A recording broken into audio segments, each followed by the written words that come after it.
ดีซีบัจุกุสุคนนะพี่น้องอันนี้คือแม่น้องไม้ที่ชายรอบวัดในเครื่องเด้อพี่น้องอันนี้ถ่ายให้FCเบิ่งก่อน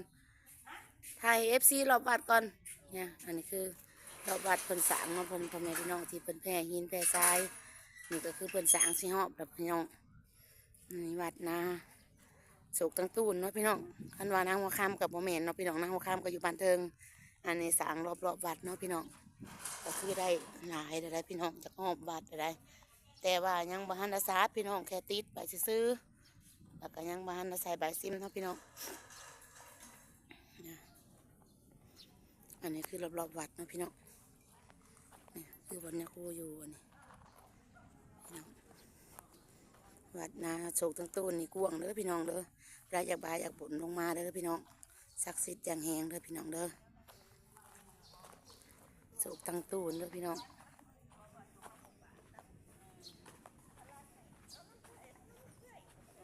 มาทางฝั่งซ้ายฝั่งขวาเด้อพี่น้อง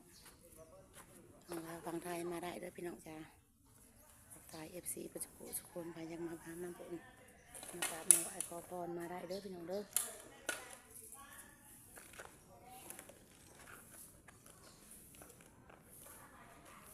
เธอปัจจุบันทุกคน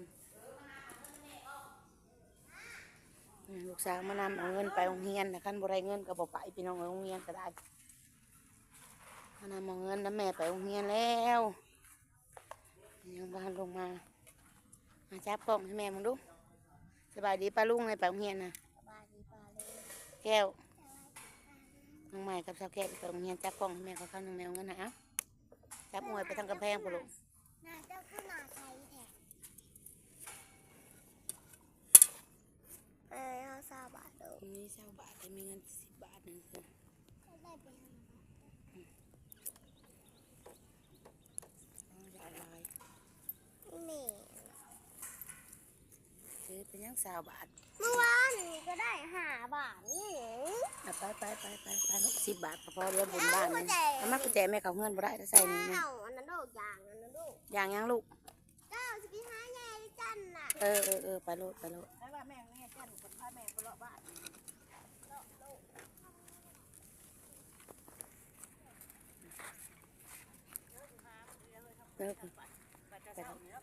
เดี๋ยวเมื่อเปลี่ยนเสื้อผ้าจะมาชูปัดสุกตังตูนกระสิผากเอาคือกันเมื่อเฮ็ดเนี่ยกินไว้ผักเพนพร้อมเบิ่งหอยตายนายที่3เนาะพี่น้องที่8แม่น้องใหม่ลงมาถวายเนี่ยคือเห็ดหอยตายนายแล้วเรียบร้อยเด้อพี่น้องเปิดตายนายมือวันที่มือออกมา4 ค่ำเลยพี่น้องเนี่ย4 ค่ำ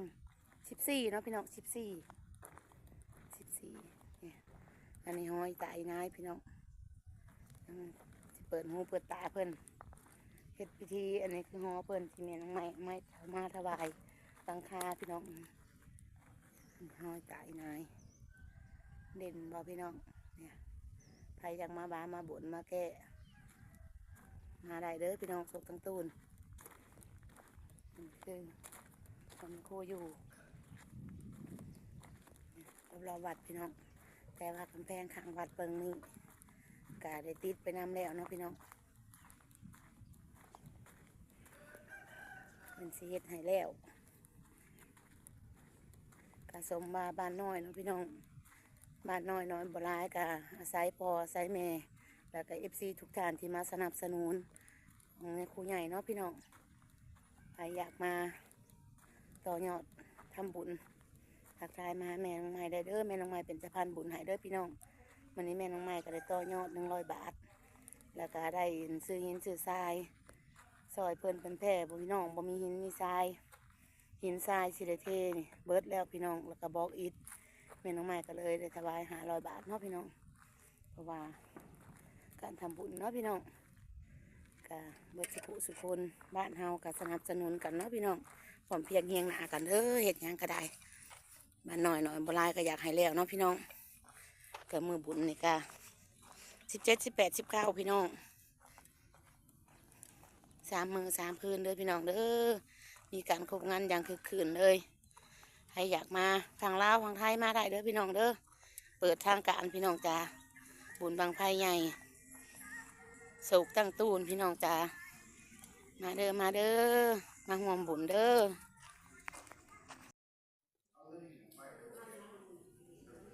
ได้บ่นี่ผู้ต่อยอดพี่น้องบ้านน้อยเฮากับบ่หลวงบ่หลายคนเนาะพี่น้องก็น้อยก็ต่อสมน้อยเนาะพี่น้องบ้านน้อยก็สมบ้านน้อยนะพี่น้อง10กว่าปลายหลังคากับผู้มาแน่ผู้บ่มาแน่เนาะพี่น้องก็ต่อผู้ได้ต่อก็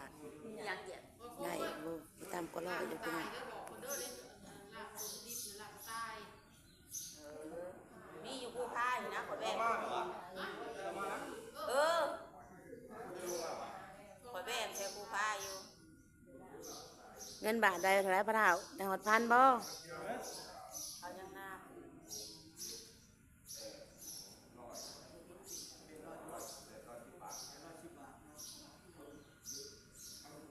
เงินบาทกันเนาะ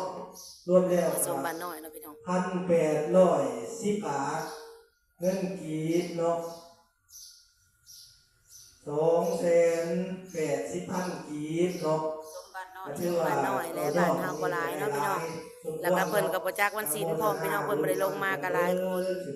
ถ้าเกิดว่าลงมาบ่สุขุสุคนบ้านน้อยก็น่าจะได้หลายกว่านี้เนาะพี่น้องจังได๋ก็สู้เนาะพี่น้องน้อยก็ได้สู้น้อยก็จะไปซื้อหินซื้อทรายมื้อนี้ก็พี่น้องพี่น้องก็มีของแพงก็500 บาทแม่น้องไม้ก็500 บาทเนาะพี่น้อง เจทอนเนาะเพิ่นก็ซอยหินซอยทรายเนาะ500 บาทเนาะ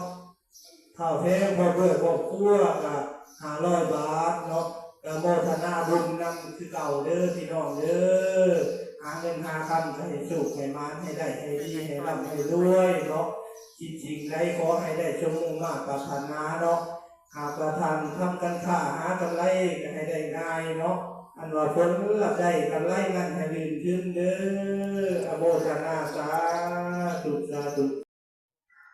ได้ฮอด1,000 บาทอยู่บ่พระเฒ่าบ้านเฮานะได้ฮอด1,000 บาทอยู่บ่บ้านเฮานี่ คอยเฮ็ดคอยสร้างคอยนี่แหละเนาะเรื่อยได้บ้านน้อยนี่ น้อยก็ได้ซ้ำน้อยเนาะน้อยก็อยากเลี้ยวแล้วได้อย่าพูดเห็นว่าน้อยแล้วก็ได้มื้อนี้วันศีลแม่น้องไม้ลงมาตักบาตรเนาะพี่น้องทักทายสวัสดี FC ประจุสุคนเด้อที่ลงมา เราจะมาดูเนี่ยไปแล้วเนาะเอาที่คอยถ้าก็ต่อโพลเล็กโพลน้อยเนาะพูดเอาครับ ยังคิดเลยยังบ่ทันเลยลงมาเพิ่นมาให้ทาน เก็บ เด้อก ำเทืองเน็กเทืองน้อยก็น่าจะพอน่าจะแล้วเนาะอย่าครู เรายังบ่ลุกมากระตาก่อน ของใครของเด้ของมันยมเนาะ อย่าครูใหญ่บ้านแม่น้องไม้เนาะพี่น้องแม่น้องมาบ้านวันศีล เดือน 14 ที่เรา พี่ คือ น้อง กระ ต่อ ต่อย อ สอ ด งหมื่นไว้ก็จะมา อะไรอยากอยากบ่นเด้อพี่น้องเด้อ อารมณ์2-3 เข้ามา เอาข้าวมื้อนี้ก็มื้อนั้น ไปไหมเอาไปไหม เก่าเนาะพี่น้องเนาะ ต่อยอดได้ไหม ทำบุญทำทานเนาะมาต่อยอดมาสร้างกำแพงเนาะที่บ่ทันสำเร็จเนาะพี่น้องเนาะผู้ที่หนึ่งเนาะข้าวแพงเราพร้อมด้วยครอบครัว200 บาทอนุโมทนาสาธุบุญนำเด้อที่สิ่งใดขอให้ได้สมหวังปรารถนาเด้อเมลาเซนเนาะกะเศร้าพันกีเนาะกะโมทนาสาธุบุญนำเด้อเมเตกะเศร้าพันกีเนาะอโมทนาบุญนำเด้อเมยมกะเศร้าพันกีเนาะอโมทนาสาธุบุญนำเด้อ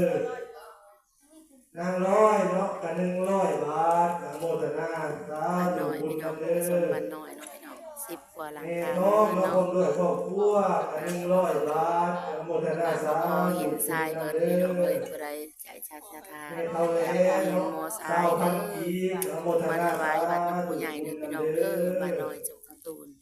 กำลังสร้าง แม่ กำแพงพี่น้อง เนาะ เสียงดังแน่นอน เงี้ยโอ้ ไป เฮา เด้อ เนาะ พี่น้อง กับพ่อด้วยครอบครัว100 บาทอนุโมทนาสาธุบุญนำเด้อคิดจริงใดขอให้ได้สมมุ่งมั่นปรารถนาเนาะกันเบิดสุขคนเนาะบุญเนี่ยโอ้เนาะครับกันยางโลมาเนาะในโฮม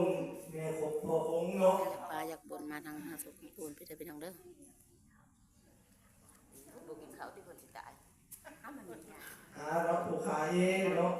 ก็100 บาทเนาะเพิ่นเบิดครอบครัวเนาะคุณตัวทุนสร้าง ดักมืออันนึง อันนี้ผมนั่งเล่นเนาะนั่งเล่นเนาะ50,000 กีบพร้อมด้วยครอบครัวเนาะอนุโมทนาสาธุบุญนำเด้อแม่เล่นเนาะ คนผู้เดียวนะ 50,000 กีบอนุโมทนาสาธุบุญนำเด้อทุกคนเนาะ ตัวเองนะ เอายังถามเนี่ยโฮมเพิ่นลงหน้าเนาะเนี่ยโฮมเพิ่นก็ว่า ยังมีลำบาก มื้อนี้ก็ช่วยๆแน่เพิ่นว่า บอกเอาคิดนั่น เดี๋ยวได้ก็บ่พาไปใช้ดอกเนาะเดี๋ยวได้ก็เอาเงินเขาทำบุญทำทาน พี่น้อ เนาะ งบ้านนอก ครับ มีสำเนียงอะไรพี่น้อง พร้อมเพียงเรียนหากันเลยเนาะเพราะว่าประเทศของพวกเขา 10 บ่ได้ บาท บ่ ก ทั ว่าน คน สำเร็จ ลง เนาะ มาวันศีลเด้อพี่น้องก็ส่งมาบ้านน้อย กำแพง ต่อยอดได้เป็นพันอยู่เด้อพี่น้องบ้านน้อยก็ได้ เอ้ยของงานโค้งเนาะพร้อมด้วยครอบครัว60 บาทอนุโมทนาสาธุบุญนำเด้ ได้แม่นใหม่ อ ไปต่ออยู่เดินเด้อพี่น้องเด้อ ไปช้า เอา